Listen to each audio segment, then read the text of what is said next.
And Clark. I mean, that's clear, which was called. The question is, will they call it unnecessary? Kennedy Carter and Clark.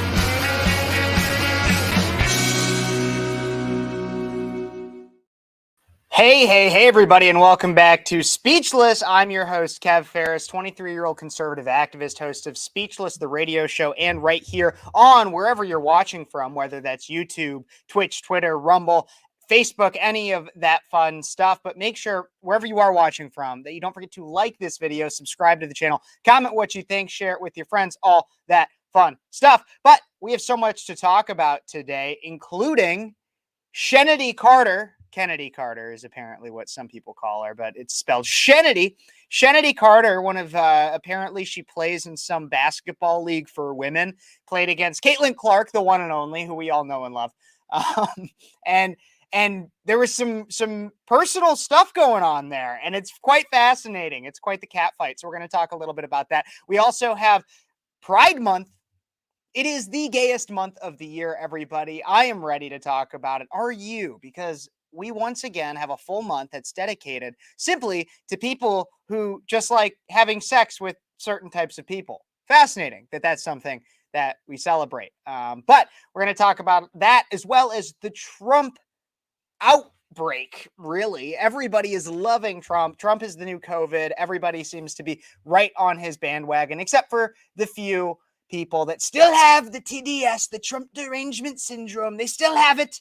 They've had it for quite a while, and they're just not on the Trump train yet, but they will be, everybody. They will be. And we're going to talk about everything that has happened since Trump's conviction. We're going to talk a little bit about Trump's conviction. And once again, to make sure you guys are all part of the conversation, do not forget to comment. I am live right now. This show is live. I can bring your comments onto screen, and we can talk about so many different things. So make sure you guys like this video, subscribe to the channel, comment what you think, share it with your friends, because we are always here on Speechless on Sundays at around 5-ish p.m. Central Standard Time. And I can bring, like I said, your comments right on the screen, have you part of the show. But let's talk about this, okay? So we have Kennedy Carter from the WNBA and does this absolutely ridiculous personal foul against Caitlin Clark. Let's take a look and a listen one more time to this foul that we touched on at the beginning. Take a look right here. And Clark. Oh my God. I mean, that's clear, which was called. The question is, will they call it unnecessary? Kennedy Carter and Clark. One more time. That's crazy. I mean, that's clear, which was called. The question is, will they call it unnecessary? That's absolutely insane. What is going on with the women's basketball league? It's a basketball league just for women. I still kind of can't believe that's a real thing, everybody. Basketball league just for women. Who would have thought? But so this foul is absolutely insane. I mean, it's obvious. She just kind of like, you can watch her mouth when she's going up on this right here. You can see it from this angle. Which was called. The question is, will they call it? If you look at what might seem like she's mouthing, it is not a positive word. It rhymes with witch, and it's something people usually oftentimes use to describe unlikable women. Take a look one more time right here. You can see it. You can see it. Question is, will they call it?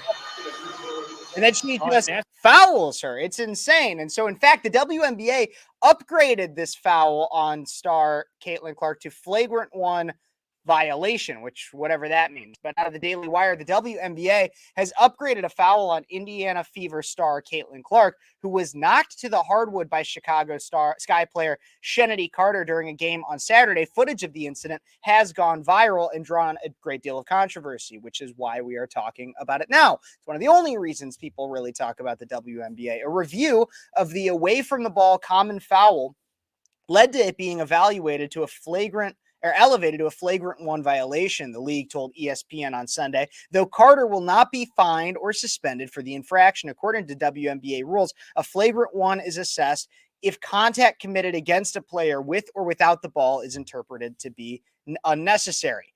Carter knocked Clark, who was the number one pick in the WNBA draft this year, to the floor in the third quarter. Carter then walked away as a Fever teammate walked over and helped Clark back up to her feet. The shove and subsequent foul drew millions of views on social media as well as criticism. And then, okay, this is hating on Caitlin Clark, former Washington Redskins quarterback Robert Griffin III said on X. Face guarding, extremely aggressive play, and the occasional hard foul can be described as competitiveness, he added, going out of her way to call her out and of her name, call her out by name and body check her to the floor without the ball is hating. So a lot of people, there are some people that are coming to Chicago Sky player Shenedy Carter, her defense, saying that this is just competitiveness. But RG3 is absolutely right. This is not just competitiveness. It's a lot more than that. In fact, there was even a lot of questions regarding this, this during the post-game interview. I don't think yeah, you can see right here, we can pull up Caitlin Clark's portion of this and take a look and a listen to the post-game interview right here, in which Caitlin Clark addresses some of this. Oop, it seems as though my screen had, it will not share the audio. So let me fix that real quick, and I can make sure I get it back up on screen so everybody, we can take a look and listen to exactly what Caitlin Clark had to say about this foul right post-game against the Sky just yesterday. I don't know what happened. Okay. Let's go I back. didn't hear anything. Excited about where it's going. Right here. Question for you, Caitlin. That little push, I think, in the fourth quarter where Angel Reese, did she say something to you? I don't know what happened. Okay. I didn't hear anything. All right. It was Cool. all my Thank girl today. Man. Questions for Caitlin. You backed down Dana Evans in the fourth, and I just want to know how much is in your offensive bag. And then second, should we Not much. should we look forward to you using moves in the paint such as that? Yeah, I think I probably could have actually got my feet in the paint a little bit more tonight. 9 of my shots came from 3 and got a little cold there in the second half after starting off pretty hot. So that'll happen. But, that layup that came at a good time for us. We kind of needed a basket and was able to finish around the rim. So I think the more I can get my feet in the paint and at times, sometimes I get a little caught a little too deep in the paint, maybe, get a little floater going a little more. Or, probing a little bit more to find shooters because everybody's collapsing when I drive into the paint. So, my first reaction is to always pass once I get in there. So just trying to find our post player or people spotting up on the perimeter. Caitlin, first win in this building. How did it feel? It was good. It was great. So there's a few other, there's more questions and they talk more about the basketball of it, of course. But I think it's really interesting to look at this because when have we ever talked as a society? Look, I'll make my jokes about women's basketball. Of course, I know that there's a women's National Basketball League, WNBA. And I've known it's existed. It's been the brunt of a joke constantly as they consistently beg for better pay, despite the fact that their ratings are so much lower. But recently people have paid attention because of Caitlin Clark. She's the all-American girl. And no, it's not just, it's not at all really because she's white or that she's straight or anything like that. No, it's because she seems like a good person, because she doesn't seem entitled. She doesn't seem to believe that she deserves her national recognition, her achievement. She seems humble. She's a good Midwestern girl from Iowa. That's it. And that's likable. She is likable. You want to know what's not likable? People who I had never heard of before this, Shenedy Carter, Shenedy Kennedy, whatever her name is, who come out. And then even once she is given a lot of crap on social media for this flagrant violation, she comes out and she says things like this on I think this is Threads, which is that Instagram, Twitter knockoff that I don't use. She said, and that's on, I can't always translate Ebonics, but, and that's that on that. I don't know what that means. And that's that on that. Because beside 3-point shooting, what does she bring to the table, man? So Shenedy Carter is throwing out some fascinating kind of looks and tips here on her opinions on Caitlin Clark. Which, once again, even though you don't think that she brings anything else to the table, you want to know what she brings to the table? And look, I have a buddy, John Root, who posted about this. I'm going to pull up his tweet here in a moment because I think it's interesting. But you want to know what she brings to the table, Shenedy? She brings to the table the fact that no one would be talking about you. No one would know your name. No one would give any kind of crap about you. if if it wasn't for Caitlin Clark. That's exactly, you want to know what she brings to the table? She brings fans. And you doing this, you're just becoming the antagonist in the narrative. So take a look. This is what John Root said. You know what she brings to the table?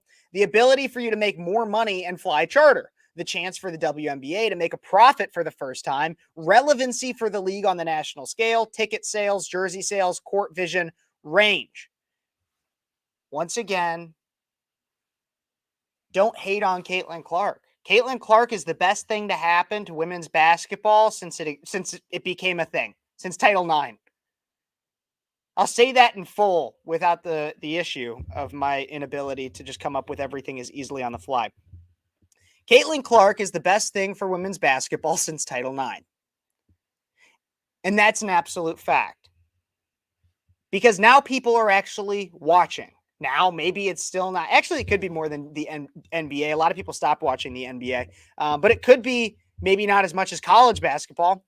But it is still viewers. Viewers that were never there before. And maybe, sure, they start watching for Caitlin Clark. But if you show that you can put up a good game and that it's interesting to watch, Shenedy, maybe people will just start buying your jersey too. Maybe. But I don't know. Maybe I'm wrong. Maybe I'm crazy. Let me know in the comments what you guys think. Is Caitlin Clark not a good thing for women's basketball? Do you guys think women's basketball is trash like the Ryan Mack show? Who knows? Let me know in the comments because I'm interested to hear what each and every one of you guys has to say. Keep those comments coming, everybody. Don't forget to like this video, subscribe to the channel, comment what you think, share it with your friends. And if you're watching on Twitter right now, make sure you reshare it so that more people see it. Reshare it with something that's trending, something we're talking about, so that we can get more and more people to watch this and see what we're talking about here. But up next, we're going to talk a little bit about Pride Month. June, the month of June. If you guys know anything about me, you know that discussing the LGBTQ people, the alphabet mafia, the snow cone colored hair mother effers, those are the people that I really enjoy just discussing. I think it's just a really enjoyable conversation because it just is so, it just demonstrates a lot about the way that society is heading. But first, I want to give a quick shout out to one of my sponsors. Take a look and listen and see about Freedom 2.0.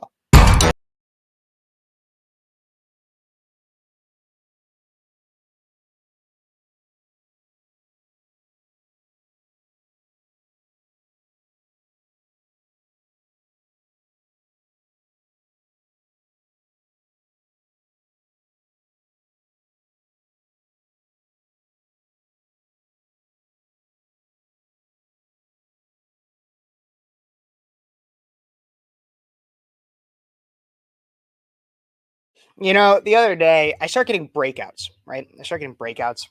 Sometimes I get some zits, especially when it gets more humid. I mean, more sweat and stuff clogs up the pores. I know that sounds gross. But I was talking to my girlfriend. My girlfriend does like no skincare. Men don't usually know much about skincare. And if they do, they might fall into the category of the people that we're about to talk about in this next. But some of them should, I will admit, like, I mean, having good skin is not only healthy, but it also looks good.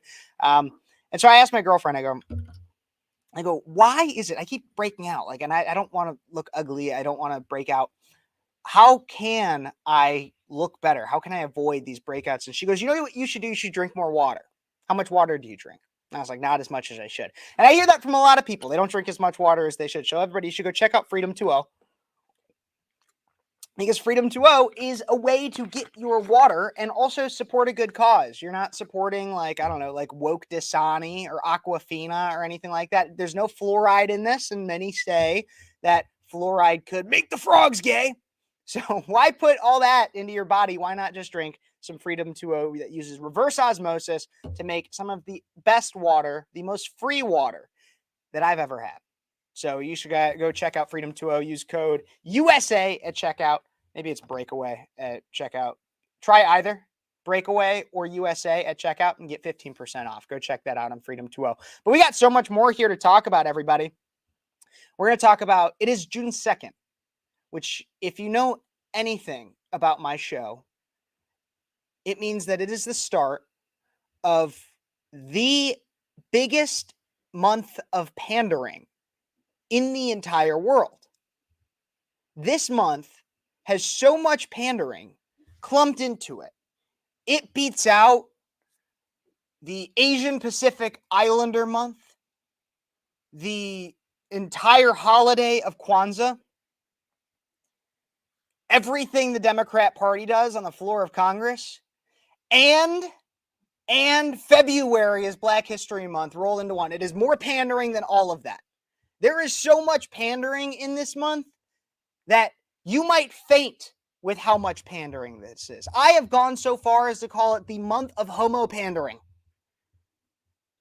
Because it's just all these people. It's funny because of how comically sexual it really is. I mean, it's literally just the DEI crowd sucking each other off just as much as all the people that celebrate this month. Pride Month.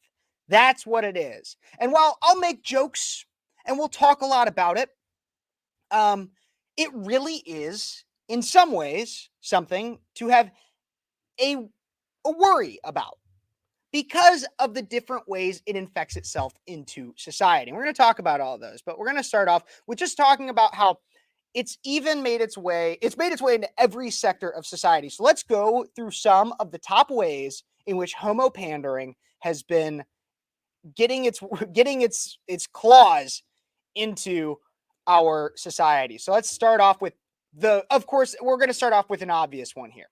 An obvious one is President Joseph Robinette Biden celebrating Pride Month. For generations, LGBTQI plus Americans have summoned the courage to live proudly, even when it means putting their lives at risk. This Pride Month, we recommit to realizing the promise of America for all to celebrate LGBTQI plus people. So obviously, of course, now it's Happy Pride Month. It's Happy Pride Month from the White House, and they're going to say this. And this is obviously coming off of last year. We'll see what Biden might do, because last year he had his whole Pride party that included a transgender individual taking off his top to show off his prosthetic breasts. And so we'll see if that happens again. One thing I did want to pull up, I didn't even bring it up into my plan for the show, but I do want to see if I could find it real quick, of Joe Biden, because Joe Biden's been in office for quite a long time.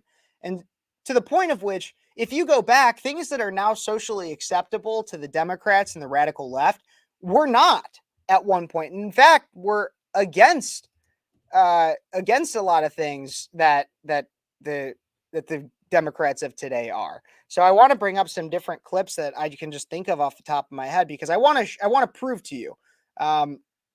I want to prove to you that I'm not just making this crap up, that this actually exists. So let's take a look at this clip. This is Joe Biden on Meet the Press back in 2006. We're not even talking about when he started his tenure in the Senate so long ago. No, we're talking about back like less than 20 years ago. This is Joe Biden on Meet the Press. Take a look and a listen.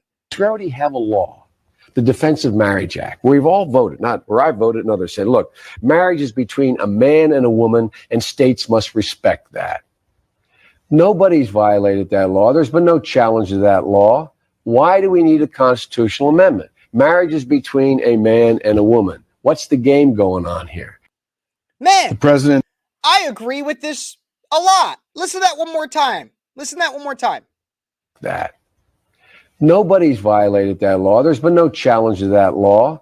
Why do we need a constitutional amendment? Marriage is between a man and a woman. What's the game going on here? Yeah.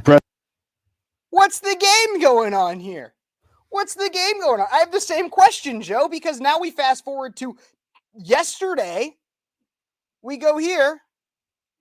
Let's look at, now it's for generations. LGBTQI plus Americans have summoned the courage. See, and that's the thing, is he says for generations.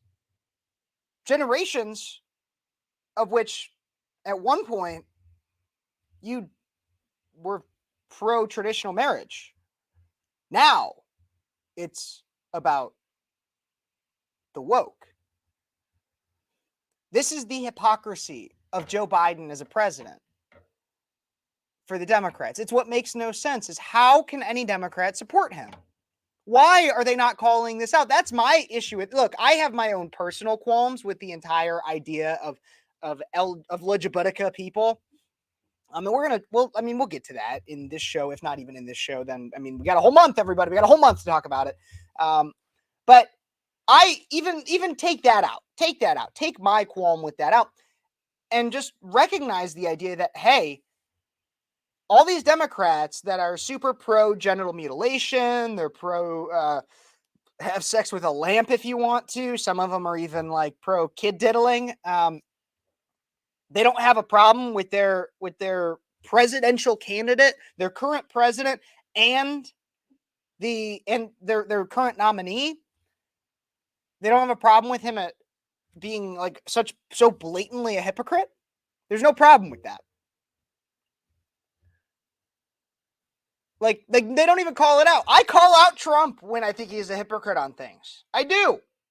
And if you don't think I do, let me know in the comments. Let me know how I'm being a hypocrite. But no, I call out Trump when I think he's done bad things and when he does things that I disagree with.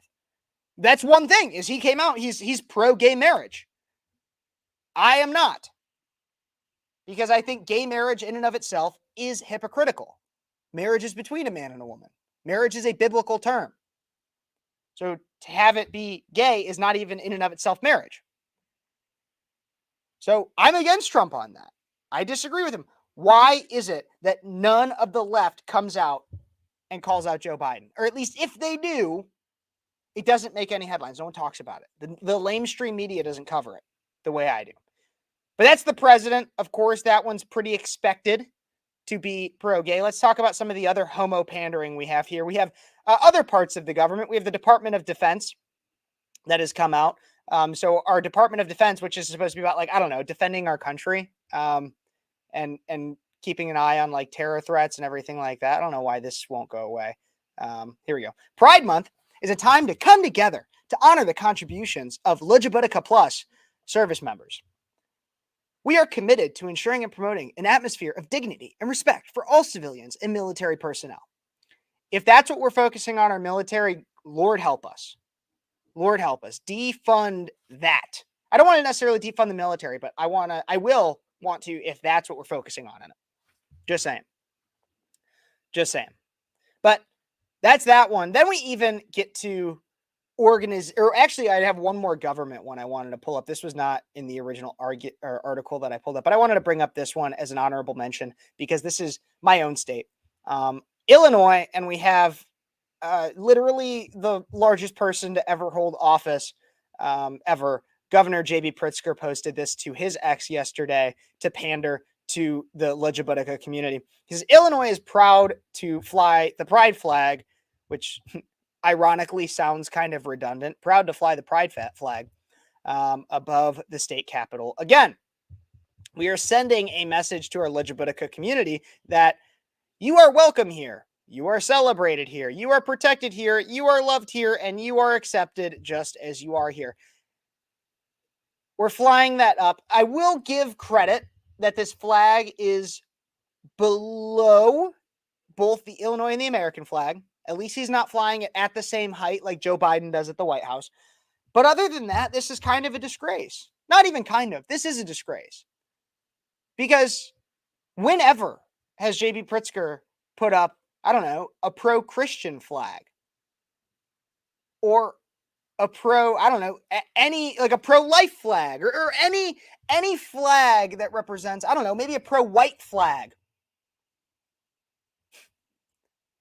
Any flag that, or a pro-straight flag. Let's even go into a direct opposite. We don't even need to necessarily go into Christian or anything like that. Let's just go a pro-straight flag. Or told me as a straight white guy, a straight white Christian conservative male, when have I ever been told by my state that I'm accepted here? And that I'm celebrated? In fact, I've been told practically the opposite by J.B. Pritzker, because in multiple tweets, he's called Trump and his supporters racists, homophobes, sexists, all the isms under the sun. That's what J.B. Pritzker does.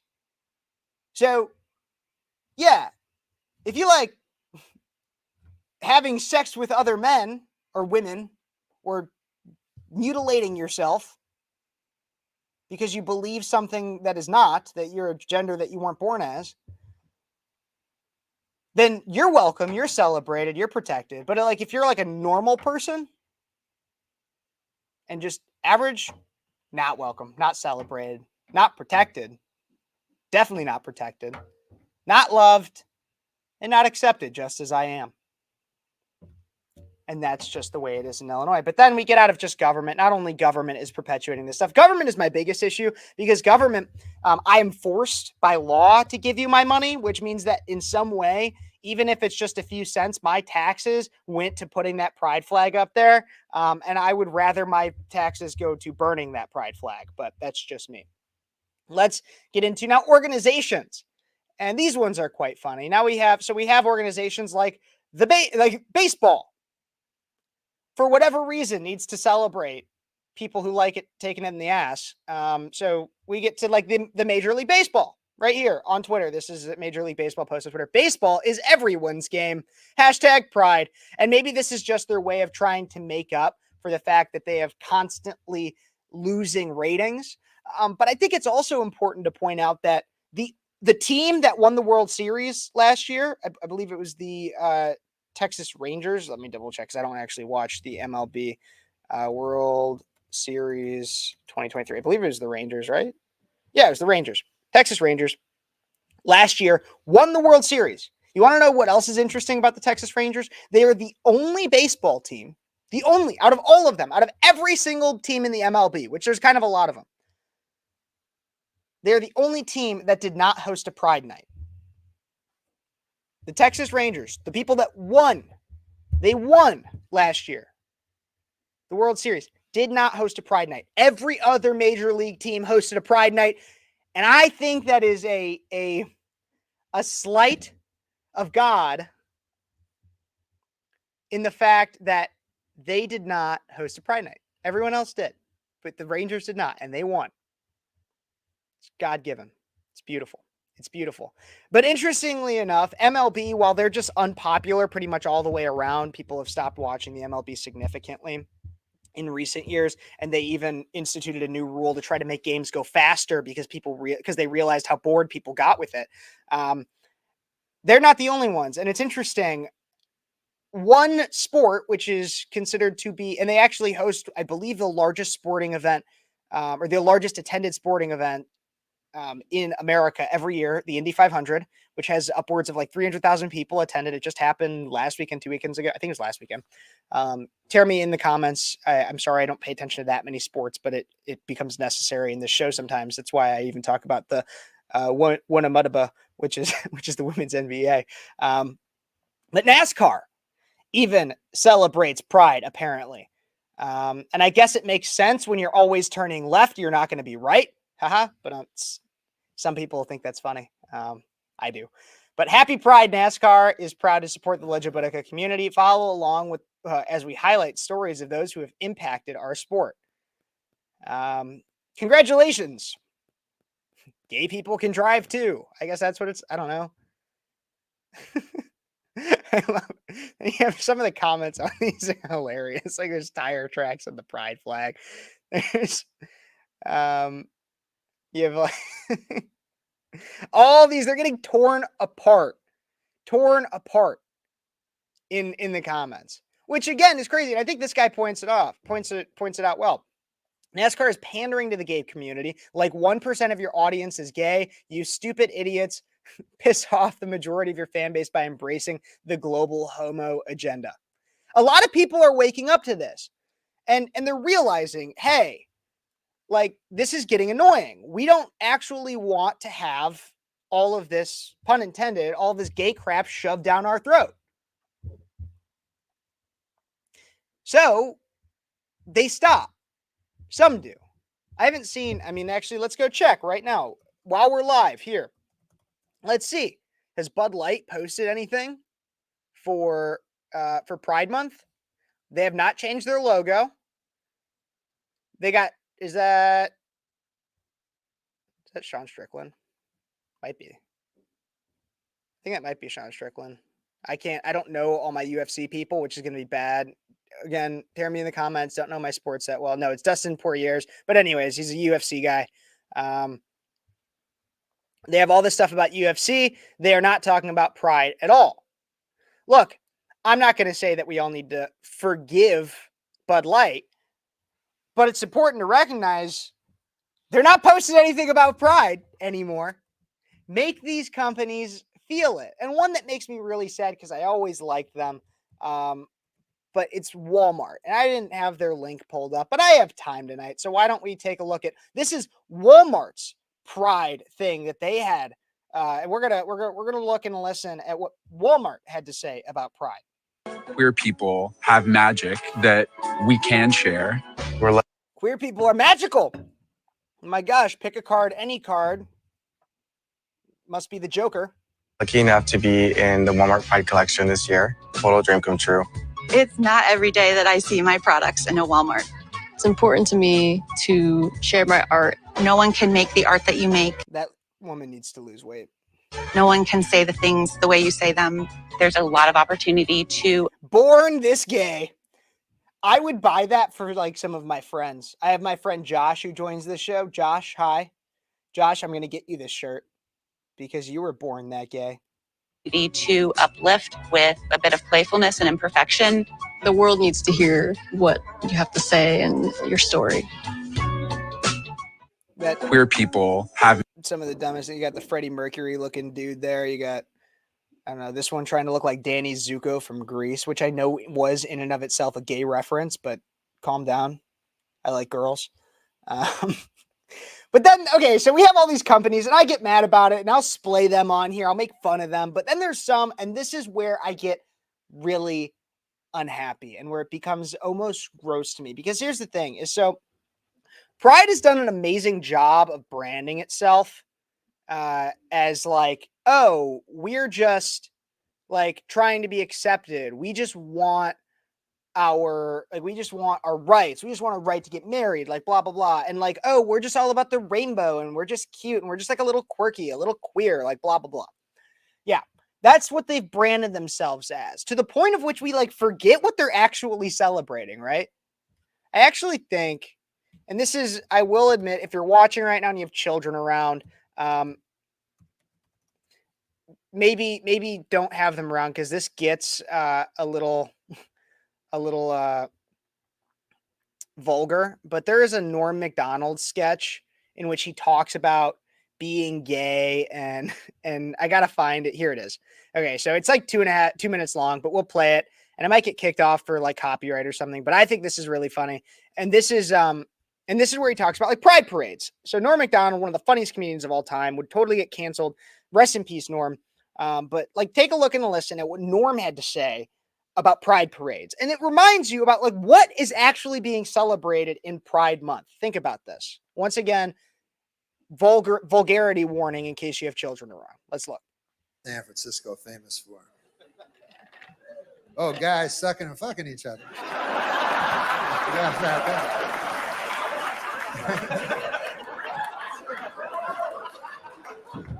They're equally proud, by the way. They're just as proud as straight people. They're sucking and fucking. As a matter of fact, every year they're so proud they have a parade for it.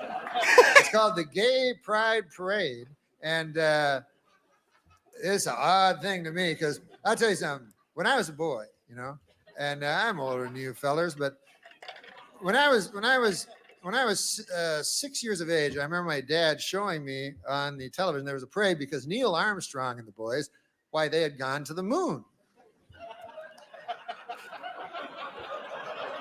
Here man had touched the satellite that whirls around our whirling cinder, and then they came back. Now, they had a parade for them. My dad had me watching on his little Philco TV that he kept in the kitchen.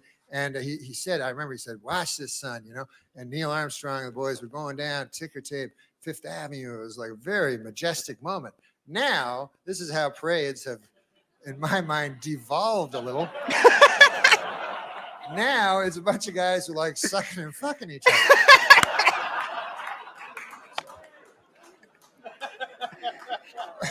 Am I supposed to bring my kid on my shoulders? Hey, look at that. Enjoy your cotton candy. There's some more guys who like sucking and fucking each other. The crazy thing is this has become, to some extent, reality. Like, this is almost like the way that Norm does this is just like how a Babylon Bee article works, because yeah, when he said it, it was like a joke, but now people actually do bring their children to watch public nudity in pride parades. And it's even funnier how he brings up, yeah, parades used to be for people who like did something. Parades used to be about like people touching the moon, walking on the moon, or like for John F. Kennedy. Oh, I probably shouldn't talk about that one, but for things. I mean, heck, we still do have parades for like Memorial Day, St. Patrick's Day, to celebrate a culture in some way. I mean, hey, I guess that one could be one that we do away with. And I'm Irish, and I would be like, okay, we can get rid of that one. But we still have parades for like, even a culture is more important than guys who like, as Norm Macdonald would say, I'm quoting him, sucking and fucking. Let's finish this out.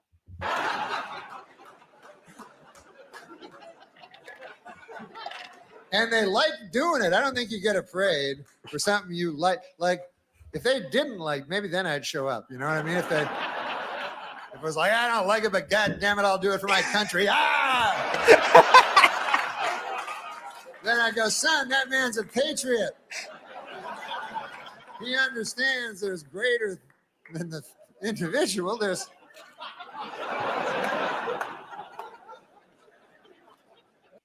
Oh my gosh. No, Norm Macdonald was absolutely right in that. And that's what I wanted to remind everybody before we get to this major organization, company, whatever, or it's TV show that is advertising pride, that is celebrating pride.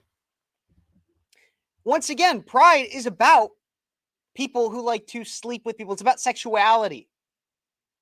And then to some extent, those who have infiltrated, those who believe in genital mutilation and believing in something that is not, they have also made a point to become a part of pride. But once again, what is the point of celebrating all of that? Look, if you were simply celebrating the quote-unquote strides that you've made, again, I disagree with them. I am not pro-gay marriage. But if that's what you were celebrating, you're celebrating the history of that, sure. But even still, having a full parade because of who, now at this point where you're at, having a full parade in which you're celebrating the sexuality of it, disgusting. Having a whole month in which you're just celebrating your sexual deviancy, your sodomy, disgusting.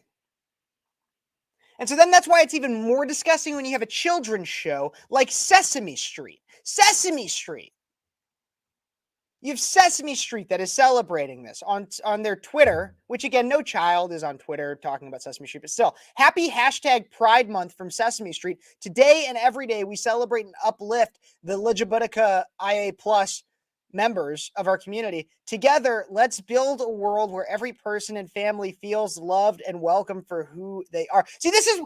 I'm going to get really mad here for a second, everybody, because what really pisses me off about this is a few things. First off, is the obvious if this is a kid's show.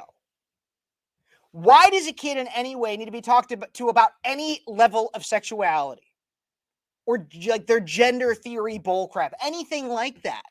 Again, even talking about heterosexuality is absolutely absurd. And so to indoctrinate children into a hedonistic lifestyle as is disgusting. And doing so through one of the most popular and timeless kids shows is honestly a mockery of what Jim Henson originally tried to do. However, I wouldn't be surprised if Jim Henson himself, because anybody who shoves their hand up an inanimate object and makes it talk, I would question their sexuality a little bit. But that said, I don't think this is what necessarily Jim Henson originally wanted for Sesame Street, is to be this thing that everybody goes on and talks about people who like sucking and fucking. I think that's a little odd. The second reason why this really infuriates me is because this is not, this totally, once again, negates negates the point of childhood. This is not what we need to be talking to children about, period. We are pushing this when what happened to the count? What happened to the count?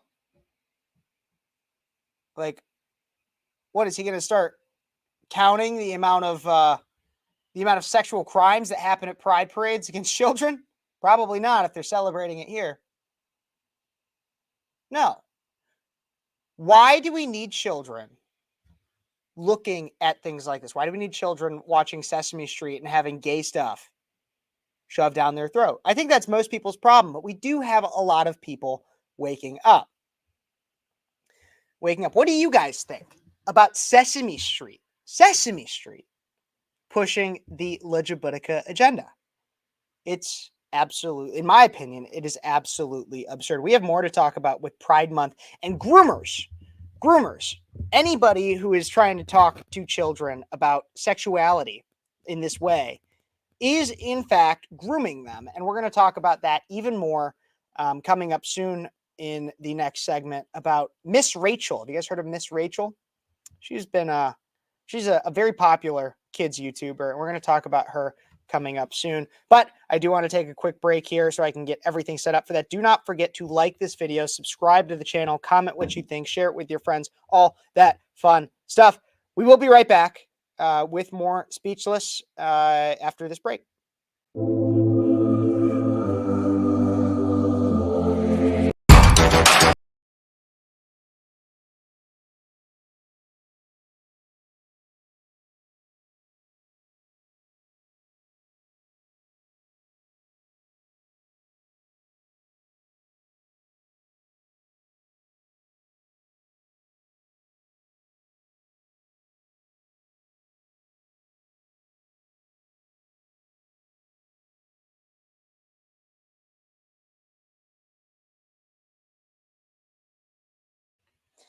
Hey, everybody, and welcome back. That was Freedom 2.0, of course, one of my great sponsors. I talked about them a little bit earlier, but also just a reminder to everybody to vote. Not only vote for Freedom 2.0, but also just vote in general. We're going to talk a little bit about the Trump trial and the aftermath of that coming up later in the show once we're done with some of the stuff, the intro to Pride Month that we got going on here.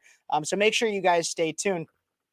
But definitely go check out Freedom 2.0 because they support content creators like me, big and small, just people that are trying to talk about the truth.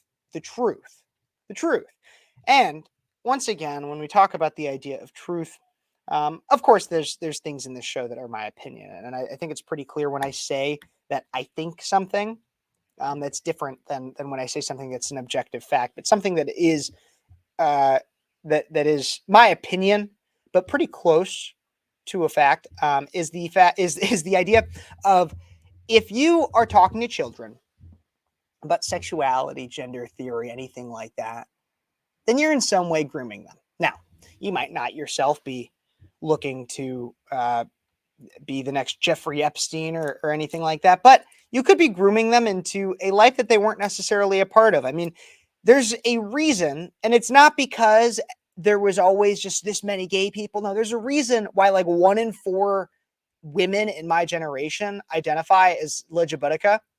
And it's because because with the exposure to it and also with the way society treats these people with kid gloves, as if they're all of them can do no wrong. That's the reason why we have almost an epidemic of LGBT. So we even have this coming from major YouTubers. And so there's a massive YouTuber, kids YouTuber, who's been making some headlines with conservatives recently. Her name is Miss Rachel, who invited Dylan Mulvaney, of course, the popular grifter, who's a man who pretends to be a woman for clout. Miss Rachel invited Dylan Mulvaney to appear on, quote, Songs for Little show, which is not a show I've heard of, but apparently is a real thing. Miss Rachel has nearly 10 million subscribers on YouTube. She broadcasts episodes in excess of an hour in length to keep little ones entertained, educated, and happy. Parents trust her, plopping their toddlers and children down before big screens and small for hours on end, blissful in the knowledge that they are safe in her virtual care. Yet this same YouTuber extended an invitation to Dylan Mulvaney back in 2023 for the trans, quote, Day of Girlhood star to appear on her show. Under a post for Mulvaney, Rachel said right here, sometime when you're in New York City, you should be on our show, Songs for Littles. We love you and you're singing. Miss Rachel is, of course, trying to expose your children to the absolute degeneracy that is the transgender ideology. And so we consider that. And then we even look, Miss Rachel, that's just, you might even just be saying, well, my kids love her. And like, she's not that bad. Like she just invited her. She actually hasn't been on, blah, blah, blah. You might say all that. But actually in 2023 and now again in 2024, Miss Rachel, this kid's YouTube star, again, excess of 10 million followers, makes videos like this to celebrate Pride Month. Take a look and a listen. Oh, it looks like I lost audio from my browser again. Give me one moment so I can get that back. Don't forget to like this video, subscribe to the channel, comment what you think, share it with your friends, all that fun stuff. But now take a look and listen to Miss Rachel grooming children. Here we go. Happy Pride to all of our wonderful families and friends. This month and every month I celebrate you. I'm so glad you're here. I'm so glad you're exactly who you are. To those who are going to comment they can't watch the show anymore because of the support, no worries and much love your way. God bless. I am not chasing fame or views. I'm standing strong in love. Wait, so this is how I know her God bless was disingenuous, is because the first half is about pride and being gay and pandering. And then she goes on to say God bless, which is quite ironic. And she also says, I'm not chasing fame or views. If her views went to like dead zero or even drastically decreased to where she couldn't make almost any money off of it, or she had to get a job other than just creating content, I guarantee you, she would be like, oh, never mind. So if you have your kids watch this crap, and this woman who might actually have some good content, maybe try something else. Because she's pandering to an audience. Now, it's not her audience, or it might be, but it shouldn't be. If you are anybody who is making content for children, should not be endorsing this kind of discussion of sexuality. It's not only unnecessary, it's just, I would ask anybody, if I could talk to Miss Rachel, if I could talk to her right now, my question for her is, why should kids know, and why do they need to be quote unquote educated on the entire idea of having sex with a person of the same sex? Or if you get into the trans crap, why should they be educated on genital mutilation? Why do 6-year-olds need to know about that? Because there's only one answer that is appropriate, and that's they don't. They shouldn't be. But that's Miss Rachel. So everybody go boycott Miss Rachel on YouTube. I'm doubting, if you're watching my show, that you probably watch Miss Rachel, but maybe you have a family that does or something. I don't know what you do in your free time. But that's not the only thing that I think is really funny about Pride Month. Again, we're going to have a lot of different stories because Pride parades are going to constantly happen. And I think it's really interesting to talk about what actually happens at these. Maybe I'll even go to one. How funny would it be for me to go to a Pride parade? I might go to a Pride. Maybe I go to a Pride parade this year. Maybe I just turn gay. Who knows? My girlfriend's watching. Honey, I guess I might be going to a Pride parade, which would just make me gay. So we'll see. But I'm joking. But there was a Pride parade in Philadelphia today, and it just showed how the left is going to lose this year, period. And it's because of things like this. Pro-Palestinian protesters blocked a Pride parade from happening in Philadelphia. Take a look and listen to this clip.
Can we also just talk? I know that a lot of this is about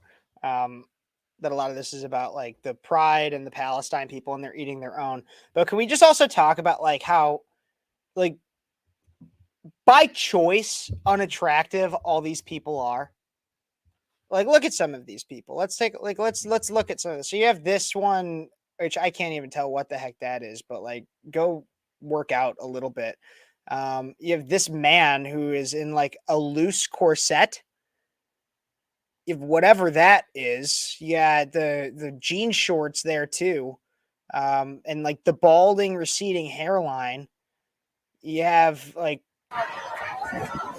whatever that hair is. That's weird, unnatural. And then you have this thing. Oh my god, it's like the flipping Joker just comes out at you.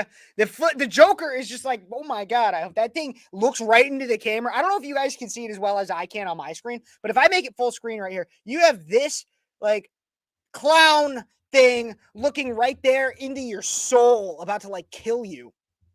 And it's terrifying. It is terrifying. Look right into the camera. Just like, I don't know. It's like the Pennywise or some crap. I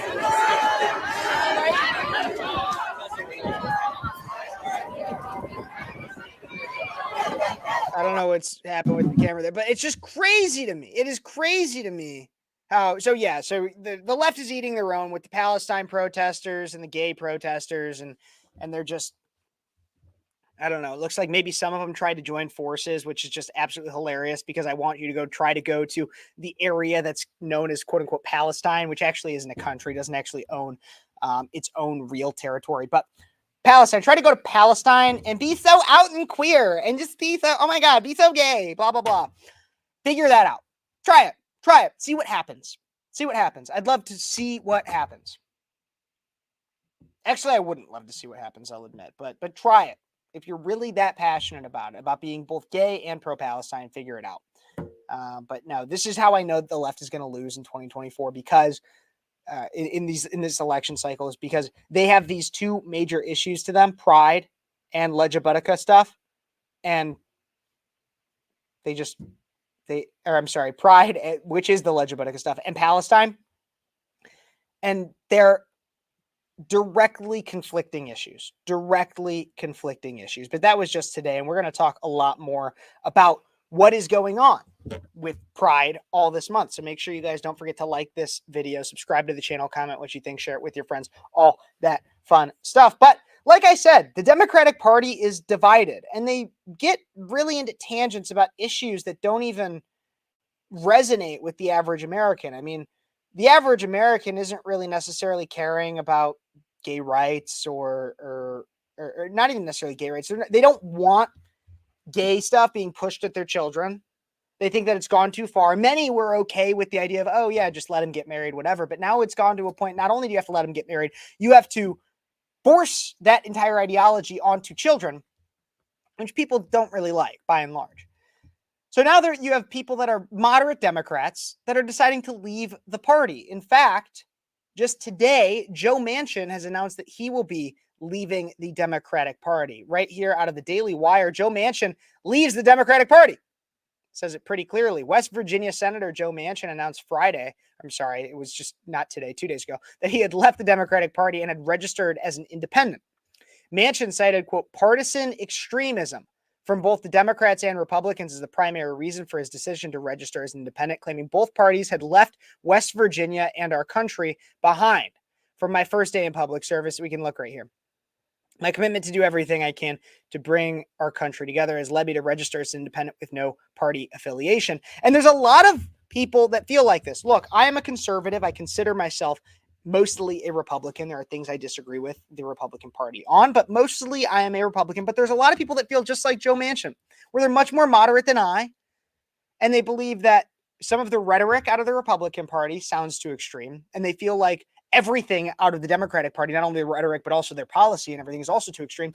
And so they feel politically homeless. The increase of political homelessness has been insane, especially since the Trump years. And it's because the way that the left framed Trump made people believe he was a lot more extreme than he really was. While at the same time, Obama normalized a significant amount of extremism that people are just now starting to wake up and realize, hey, maybe that is a little too far. Maybe that isn't good policy. And they're noticing it under Joe Biden because Joe Biden can't speak the same way Obama did. Obama had a way of serving you shit on a silver platter and you eating it up because you were like, oh my God, he speaks so nice and he seems so normal. He's the kind of guy I'd like to get a beer with. Yeah, people thought like that. Joe Biden is the kind of guy where you're like, oh my God, is he about to die like in front of me? Like, is he okay? Did he just shit his pants? Like, oh my God, like that's how people see Joe Biden. And so he cannot sell everything the way that Barack Obama could. And so it's the same crap. Like, if you really think about it, for the most part, yeah, there's some changes. Like, Obama wasn't really for gay marriage in the beginning. He was, and then he ended up pushing it through. He got it, and then he claimed it as his big victory through Ogre Biefeld through the Supreme Court. And so he claimed all that. But overall, Obama is pretty much the same as Joe Biden. Obama just was better at messaging, and he sold better. And they also had the gag and ball and chain for the Republican Party at the time, where they could just say, if you disagree with him, you're a racist because he's black. And then you had a lot of spineless Republicans who were in office who were like, well, I don't want people to think I'm racist. I don't want people to think I'm racist. They're going to call me racist. And then, oh, look at him now. No matter what, you're a racist. You're a racist simply for being a Republican. Should have grown a spine back then. Paul Ryan, Mitt Romney, Liz Cheney, Adam Kinzinger. Oh, but where are they now? If we did a where are they now of the people that were the most spineless back in 2012, not really in government. And if they are, they're on the outs. They're on the outs. But then we consider that. We consider Joe Manchin. Joe Manchin is not the only one. Yes, he's probably one of the biggest names, but there was even this one who her name is a Democratic senator from California. So she's a California Democratic state senator, Susan Eggman. And she went on a rant on the House floor on their Senate floor in California about why she is basically leaving the party. And it has to do with the pride agenda. And this is what I'm saying is Democrats have come off as so extreme on some of their issues. And that's why they should consistently be losing, and they are. And here's another example of that. Susan Eggman of the California State House or State Senate. Thank you, Mr. President and members. I'd like to say, as a progressive, proud member of this body for the last 12 years, I'm done. I'm done with us protecting people who would buy and abuse our children. I'm done. I don't want to send more black and brown men to prison. I don't want more people in prison, but I don't want people buying girls. I don't want people buying little girls anymore. And I'm tired of saying it's okay and that we have to protect the men who do it. As a mental health professional and as a social worker, I can tell you I've spent my entire career working with people who have been wounded. I'm not going to say beyond repair, but they have been wounded to their core by the abuse that's been heaped on them, oftentimes by those that they love and look to protect them. And if their parents won't do it, then by God, we should. Yeah. And so she's leaving because, and it seems to have to do a lot more sex trafficking, but how is that too much different than the grooming that happens through the Legibiticas? And not all of the Legibiticas, but the Pride Legibiticas. And if you don't know what I mean, if you're new to the show and you don't know what I mean by Legibitica, LGBTQ, IA2 plus ABCDG, LMNOP, blah, blah, blah. That's what I mean by Legibiticas. But people are leaving the Democratic Party in droves because they are realizing that it's insane. And you have a Democratic congressman who has come out and basically called on another Democrat. Now he's still a Democrat, but a Democratic congressman who calls on Kathy Hochul, the New York governor, to pardon Trump. And this is where we get into, just in case you guys were wondering, this is called a transition. I'm transitioning from the issue of Democrats leaving to now we're talking about what is going on with the Trump trial. Well, obviously Trump has become the first president in history, former president, to be convicted of a felony in an absolutely sham trial in a kangaroo court that was doomed from the beginning, with a corrupt judge and a jury that was bound to be favorable against him. Now we have people that are realizing that this is not people on the Democrat side that are realizing that there's maybe some problems with this. Democratic congressman calls on Kathy Hochul to pardon Trump, whereas a conviction will result in an electoral boost. Out of the Daily Wire, Rep. Dean Phillips from Minnesota has called on New York Democratic Governor Kathy Hochul to pardon former President Trump following his conviction in Manhattan in the Manhattan hush money trial. Phillips, who ran for president in the Democratic primary and was blown out by Joe Biden, argued that Trump's guilty verdict will only energize the Republican candidate's base ahead of the 2024 election. So that's the funny thing, is he's not coming out and saying like, hey, this is a really bad look for our democracy and for our justice system, and people are going to lose faith. No, he's coming out and he's like, we're going to lose. I'm scared. That's the funniest part of it. It's not about a system. It's not about actually like caring about what the implications are of any of this. No. It's about losing. Because the trial in and of itself, and that's the fun, like people, I'll laugh at it here, but the whole point I'm trying to make is that the trial in itself wasn't about justice. The trial in and of itself was not about about no one is above the law, as they will claim. No, the trial was about having a man and finding a crime. And even if there wasn't one, we're going to make it look like there was. But it backfired, and they're realizing it. And so then you have the Democratic congressman who still slams Trump as a serial liar, cheater, philanderer, a 6-time declarer of corrupt bankruptcy, and an instigator of insurrection, and a convicted felon. He argued on Friday that Hochul should pardon Trump for the good of the country. He's blasted after Phillips was blasted on calling on Hochul to pardon the convicted Republican candidate. He doubled down as an argument in a tweet Saturday morning, just yesterday, saying, "You think pardoning is stupid? Making him a martyr over a payment to a porn star is stupid. Election charges are entirely different," he wrote. It's energizing his base, generating record sums of campaign cash, and will likely result in an electoral boost. It has, at least by the polls. Hochul applauded the conviction of Trump, telling NPR justice was served. She added that she doesn't believe the felony conviction is going to be a factor in the election for our congressional candidates. In the immediate aftermath of Trump's conviction, donations poured in, and that's what I want to talk about next. We don't even need to look at just this article for it. We could even just discuss this article out of the Post Millennial, which is breaking, just happened just a few hours ago before I started this show. Breaking: Trump campaign has raised $200 million since his New York City conviction. Out of the $200 million, 70 million donations were raised from small donor donations. So the Trump campaign has raised more than $200 million since President Donald Trump was found guilty by a Manhattan jury in DA Alvin Bragg's falsified business records case on Thursday, according to Trump's son, Eric Trump. And so we can actually take a look and listen to what Eric Trump had to say about this right here from this video from the Post Millennial on Twitter. Let's take a look right here. It would seem as though there is not currently sound, so let me, this keeps happening. This is what happens. I produce my own show, everybody. If you're interested in supporting the show, I really appreciate it. Either send a super chat on YouTube of some kind, Venmo, Cash App. This can help me so that I can bring on a different producer occasionally, and also upgrade my equipment so that I can go faster and do a lot of things at once. I'd really appreciate it. Please consider supporting the show through any of those means. While I was able to kind of plug that a little bit, I got the volume right back. So take a look and listen to Eric Trump talking about the gains that the Trump campaign has had. This might be a little inside information, but as I was leaving my house about 37 seconds ago, I asked my wife, what are we up to now?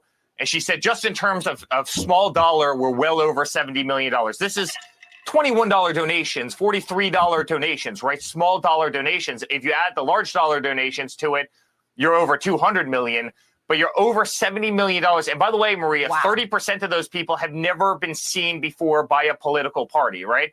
I mean, these are Americans who are pissed off. They're coming out of the woodwork and they want to support a guy that they just believe is getting bamboozled by a system. And we saw it with impeachment 1. We saw it with impeachment 2. We see it where they weaponize every liberal DA and AG across the country with one intent to take him down, to slander him, to ruin his reputation, to try and divide his family, to try and bankrupt him, to throw him in jail, to do whatever the hell they can do. And America sees through it. They know exactly what's going on. Look, I got to admit, I don't love Eric Trump's voice, but everything he said I did like, because once again, like he said, 70 million small dollar donations. People that are donating under $100 or maybe just 100 or a few hundred at most, equating to 70 million. We have people that are, like he said, coming out of the woodwork because of these. And so while I don't love everything that the Democratic congressman has to say, he's got a point. He's got a point. The Democrats, Dean Phillips is realizing what the left and what the Democrats have walked themselves into. The hornet's nest that they've shaken. The bear they've awoken. And now they're going to deal with the consequences. And assuming Republicans don't snatch defeat from the jaws of victory as they usually do,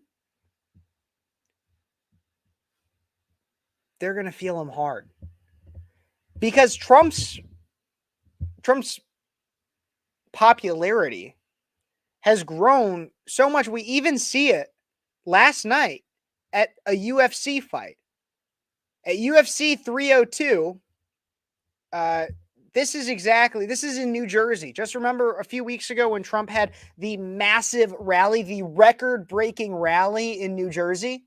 Yeah, well, this is a UFC fight in New Jersey right here. Take a look and listen to this short clip of everybody. They have a flag up for him, and then listen to the introduction.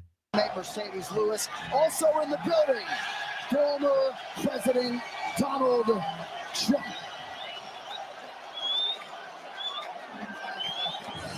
Mercedes Lewis also in the he got a standing ovation walking in. You have Theo Vaughn in the background, who's absolutely hilarious. Dana White right next to him. Watch once again. Building.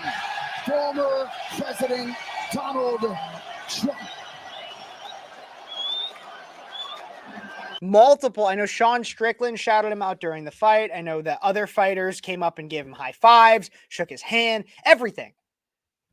Donald Trump is a cultural icon. And the thing is this felony conviction, so many people are waking up and realizing, hey, this seems wrong. This seems problematic. And they might not everybody is necessarily going, oh my God, I love Trump. I love Trump. I love Trump. A lot are, and a lot are even donating to his campaign. But you have people that are starting to question and saying, this seems odd. And you want to know why? Is because there is a soft bigotry of low expectations that the Democrats have. And they show it all the time. And they have it through things like affirmative action. Affirmative action is soft bigotry of low expectations. It's this idea. Or even Kathy Hochul kind of comes out when she says the quiet part out loud and says that black people don't know how to use computers. That's a soft bigotry. I mean, that's a blatant bigotry. That one's not really soft, but that's a blatant bigotry that exemplifies the soft bigotry of low expectations.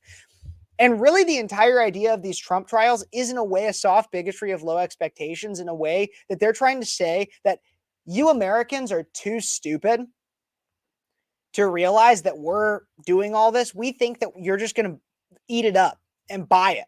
And there are some people that are that stupid, that they're just sitting there and they're like, convicted felon. Everybody, we just need to tell everybody that he's a convicted felon. Yeah, well, you want to know the crazy thing? A lot of conservatives like myself blast popular culture for exalting and glorifying convicted felons. Rappers, football players, so many people in pop culture, convicted felons. something about it to some people is very, very attractive. If even in the slightest way of like, it's an I can't look away kind of thing. And that's what you guys just did. You want to know why rappers come out in droves for Trump? Because they feel, even some of them who like actually did bad things, who did things that were worth going to jail for, they believe that their convictions, that the way they were treated in court was as if they were being played by the system. Trump is being played by the system. They see that and they identify with it. And so then you have people that like those rappers, they listen to them, they care what they say, and they, for some reason, base their opinion off of them. And man, they get it. They get it. People are not as stupid.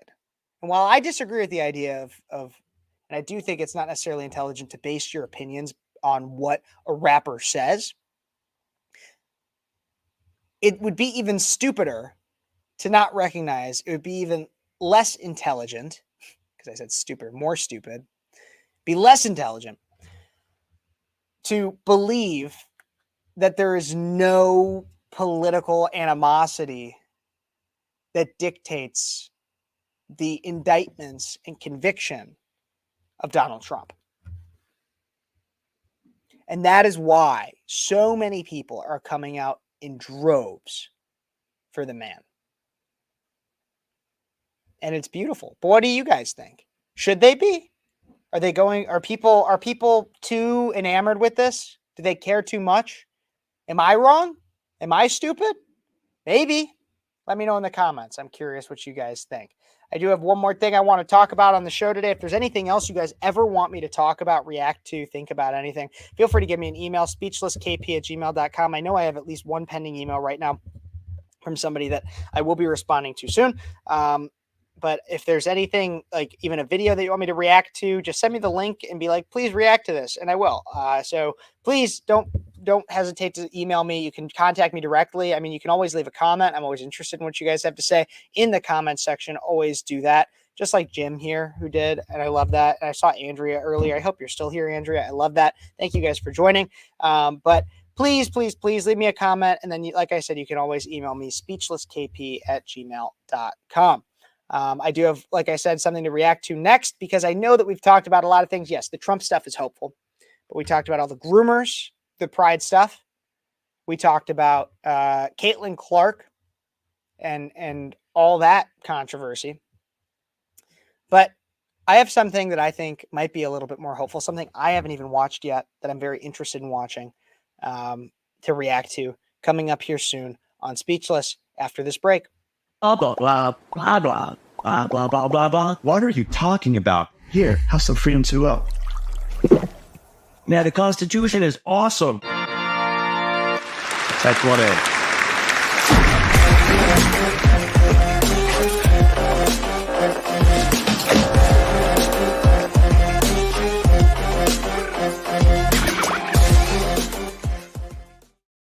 Of course, check out Freedom 2.0. I would appreciate it.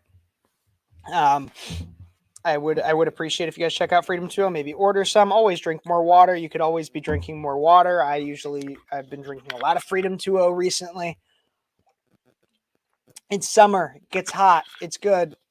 Make sure you guys check out Freedom 2.0 on their website, freedom20.com/USA. And you can also use code BREAKAWAY at checkout for 15% off. So please do that. Happy Sunday. Listen to 50 Cent. Thank you guys so much for joining. But let's get on into this reaction here. This is something I've been wanting to react to for a while. I don't really have that much of a lead up for it. There's a lot of times Hollywood is incredibly woke recently. But there are some things that still give me hope for good entertainment, wholesome entertainment, non-woke entertainment, and even some ways anti-woke entertainment. And this is a perfect example of that. Here is the trailer, and I haven't watched this trailer yet. Let's talk about it here. Reagan, the biopic about Ronald Reagan's life. Let's react to this together. Welcome to your life. There's nothing a retired governor can do, but a president Now he can do a thing or two. Everybody wants to rule the world. I will be frank with you that as a citizen, I would not like to see any political party outlawed on the basis of its ideology, because I still believe, Mr. Chairman, that democracy can handle it. I was a brand new KGB officer, given my first intelligence assignment. A certain actor and union leader. Dutch, there's a purpose for your life. You can run from a bully for so long, but after a while, you're going to have to stand up to him. There's about to be another war right here in Hollywood. The commies on one side, the mob on the other. And you're right in the middle, son. If you put as much work into your career as you do making your speeches, you'd have an Oscar by now. I'm not even kidding you. I just got chills from watching. We're a minute into this. I have real chills. This is one of the first times I've watched a movie trailer in a long time where I am so excited to see this. I'm so excited already. And there's more, but to have something, and look, I don't need a movie to be blatantly anti-communism. However, when we have so many movies that are so blatantly pro-communism, it feels really good to see one where somebody's going, those darn commies, right in it, right? Right? Hello, I'm Nancy Davis. Hello, Nancy Davis. I'm Ron Reagan. I'm curious, Ron. What would you say is the issue of our time? No question about it. Communism and the Soviet Union. Hell yeah! Hell yeah! And I'm sorry if I just broke your eardrums with that, but I need to play that one more time. That was beautiful. It was beautiful. Beautiful. I love that. Is the issue of our time. No question about it. Communism and the Soviet Union. Darn Get in right. the game. Run for office. It's you. I'm running for governor and I would like your vote. I forgot your name. Do his initials help or are? Honey, Roy Rogers is here. And he's running for governor. Ronnie, remember when we met? You told me that you wanted to make a difference in this world. You know what you have to do. Governor Reagan again, typically, is against such a proposal. There you go again. But he was not afraid to take us on. There's nothing a retired governor can do about the Soviets, but a president. Now he can do a thing or two. Welcome to your life. I was a lifeguard on a river, There's no turning back. and I learned how to read the currents. Not just the ones on the surface, but also the ones deep underneath the water. I am about to start the biggest war of this century, and I'm not going to fire a single shot. You're gonna blow up 8 years of diplomacy. Well, if you think that got their undies in a wad, you just wait. What did the president know, and when did he know it? What would you have me do? I want you to fight.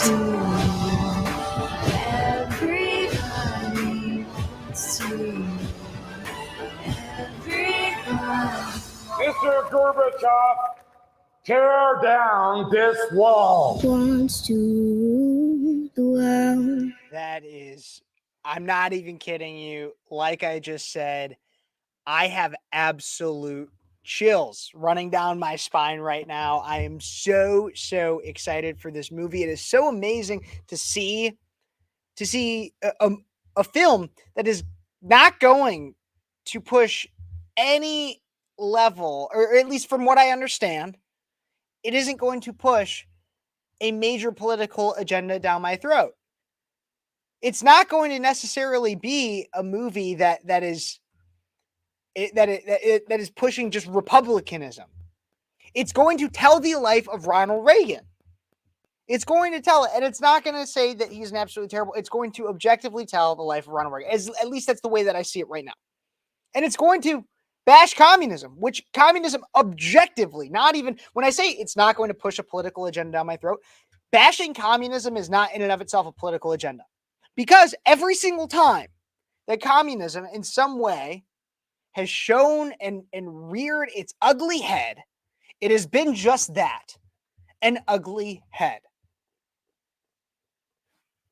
So I am so excited for Reagan. I think it looks like an absolutely amazing movie. What do you guys think? Let me know in the comments. I am going to go see this very quickly after it comes out. That was, oh my gosh. Like I said, had not watched that before. So many iconic moments that they bring up, like Mr. Gorbachev Mr. Gorbachev tear down that wall. His meeting of Nancy, it even seems to show that maybe at some point during the film, they will break down the idea of what a supportive relationship they had together, maybe traditional relationship as well, and seem to focus on solid themes and values of which much has been lost in Hollywood. So this will be a beautiful film. So excited to see it. And like I said, let me know what you guys think in the comments, because I think it'll be a lot of fun. Don't forget to like this video, subscribe to the channel, comment what you think, share it with your friends, all that fun stuff. Let's get to some of these comments here now. I'm wanting to watch it for sure. Jim, absolutely. Jim got his chores done and he's relaxing now. I couldn't picture it, but after seeing it, he does a good Reagan. Yeah, Dennis Quaid is playing Reagan. It looks like it's going to be a great movie. 1 ounce of water for every pound of body weight with Freedom 2.0. You can do that. Go order yours today. It's on Amazon too. If you guys want to do it, Freedom 2.0. Go get some, and say that Kev sent you. If they ever let you, I mean, you can use code breakaway at checkout. Do that. But you can also say Kev sent you. I can even send you freedom20.com/USA. I think that's it. Yeah, you guys can use this code. freedom20.com/USA. You guys use this and you can go get your Freedom 2.0 today. I would appreciate it. I seem to have some troll in my comments saying that I should come out because it's obvious. Yeah, I have a problem. Leviticus 18:22. Read it, Josh. Leviticus 18:22. You're silly. You're silly. You're a silly man, Josh. Josh is a silly man. He's a silly man. Well, that's all content I had for today. That's an hour and 22 for so far. As always, if you guys want me to go a little bit longer or anything, you guys can send a super chat. Let me know what you want me to talk about. And I'll blind react to just about anything at any time. What shall I do? Well, everybody, don't forget, once again, as I said, even the trolls, like this video, subscribe to the channel. If you're a troll, subscribe, turn on that notification bell. Come on, talk to me. Talk to me. Let me know what you have to say. And if you come on, and if you are, stop hiding behind God. This is a crazy thing. Stop hiding behind God. I'll engage you for a little bit. Josh, that is your real name. I have a friend named Josh. I tell him he's gay all the time. But stop hiding behind God. No. Okay, here's the thing. Even if it's not God, even if you are a secular idiot or an atheist, which is also just as idiotic, there is one natural way in which humans reproduce. That is a biological man and a biological woman coming together to reproduce. So, unless you believe that humans should go towards extinction, should go and just be done, then you would want to advocate for the idea and recognize that it is also the biological demand that man and woman come together. And then I get things like this. What if a woman can't reproduce? Is she not captain? Look, there are going to be women that have biological anomalies that make it so they can't reproduce. That's not to say that they don't count, but it is a biological anomaly. A woman who can't reproduce is different than two men trying to go at it again and again and again. Look, a woman who can't reproduce, if you try 100 times and she wants to, there could be an instance in which maybe there is a chance. There is zero chance of two biological men ever having a child. And then here's how you know that I'm right, is because then we get to let the gays be happy. Love is love. Who are you to judge? Sure. Go perform your hedonistic sex acts. Go do that. But don't put it in my public schools. Don't use taxpayer funding to talk about it. Don't bring it into a public space. Just as much as, look, a pride parade, if you're going to whip your dick out on Wacker in Chicago or Michigan Street in Chicago, I don't remember exactly where their pride parade is, but if you're going to whip your dick out, I don't care if you're gay or straight or whatever. That's disgusting. And I will judge you for that. And you should be locked and put behind bars. Anybody who does it. However, if it's a pride parade and you're just a little queer, then it's okay. See, this is how you know, Josh, you came on with some of the most flimsy arguments. And I'll invite you, Josh, you can email me. Speechless KP, and we can talk about this. And I'll bring you onto the show.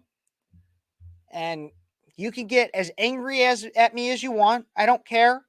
I'll bring you onto the show. And we can have a conversation. Email me. I'll set it up. But, like, gloves off. Okay? Like, bro, I am 16 and I have a boyfriend and I am gay and proud of my parents and friends accept me for 20. Okay, that's perfectly fine. Go for it. But, like, if you need my validation, then are you really comfortable? If you need my validation, look, I make YouTube videos. I have fun going live. I talk to amazing people like Andrea, who just did a super chat, and I'll bring it up soon, but I want to get to a point here. But Josh, if you need my validation, I'm not that big of a deal. I'm not. I'm an activist. I talk about what I believe in. I host a radio show, and I air a lot of this. But it's a small radio show in Central Illinois. I'm realistic with myself. But you need my validation. I mean, you're obviously begging for it in my comment section. Josh is begging for my validation. He needs it. He's begging for my validation. Why? Because he knows deep down, that he's not living a moral lifestyle. And Josh, I'm praying for you, man. I hope you find Jesus, and I hope you realize that that's not the way to live. And if you're comfortable with it, more power to you. I will not be the ultimate judge. I will not.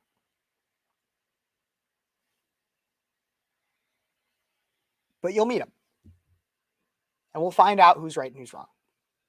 Andrew, I find it hysterical. The left is okay using women as breeders for the LGBTQ community, but a woman wanting to have a baby is wrong. Absolutely. Women need to be strong, independent women.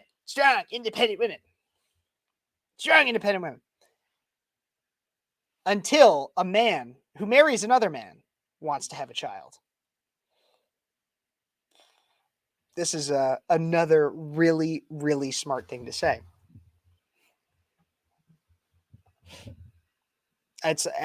Andrea's right.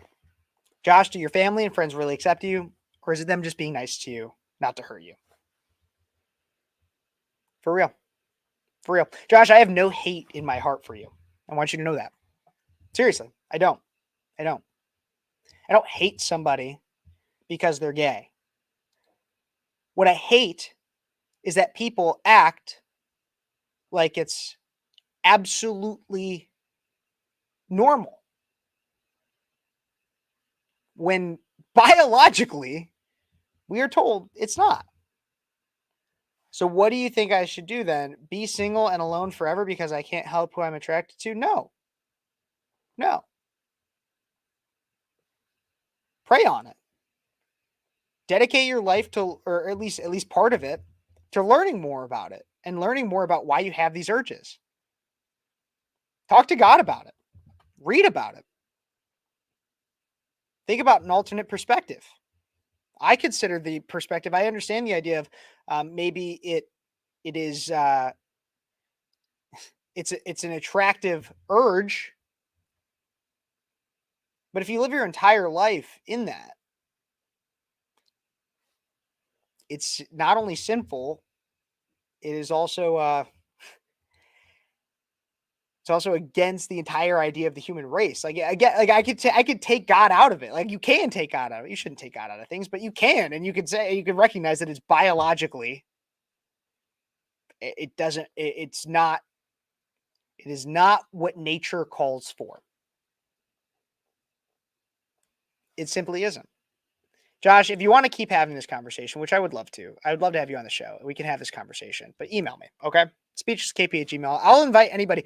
If you have a reasonable reason to come on the show, email me, speechlesskp@gmail.com. We'll have a conversation, and I'll be respectful. I just want to have that conversation face to face instead of just keep bringing up your comments and everything like that. Come on the show and we'll have this conversation, okay? Speechlesskp@gmail.com. Shoot me an email. I'll be nice. I'm a pretty nice guy. I know I can come off as angry and rough around the edges, but some people tell me I'm a good person. So come on the show. I'll talk to you. We'll have a serious conversation. Maybe you'll change my mind. I try to keep an open mind. And I'm more likely to have an open mind when we're talking face to face. So email me, speechlesskp@gmail.com. This show is for everybody. But everybody, that is the show for tonight. I hope you guys had a fun time. Pride Month is obviously, we still have about 29 more days of Pride Month. Some change. But so we got a lot to talk about. Josh, we'll have you on. Let's talk about it. Bring you on. All right, everybody. I hope you guys had fun this week. And as always, no matter who you are, whether you disagree with this show, disagree with me, I think about you guys. And I appreciate you watching. And I appreciate you taking the time to expand your mind and think about things outside of just what the mainstream media or what these big names will tell you. I'm not anything special. I'm a person who has a cheap microphone, a cheap camera, and got lucky enough to get a radio show in college. And yeah, I put in a little extra work. But this show isn't about me. It's about having these conversations. Talk about other things. We'll talk about a lot of different things. And I love having you guys watch, listen, and interact. So thank you for commenting, everybody who did. Even Josh, thank you. And in the meantime, everybody, God bless you. God bless America. Ring that notification bell, hit it to all, because ScrewTube doesn't want you hearing what I have to say. And you've been watching Speechless. I'm your host, Kev Phares.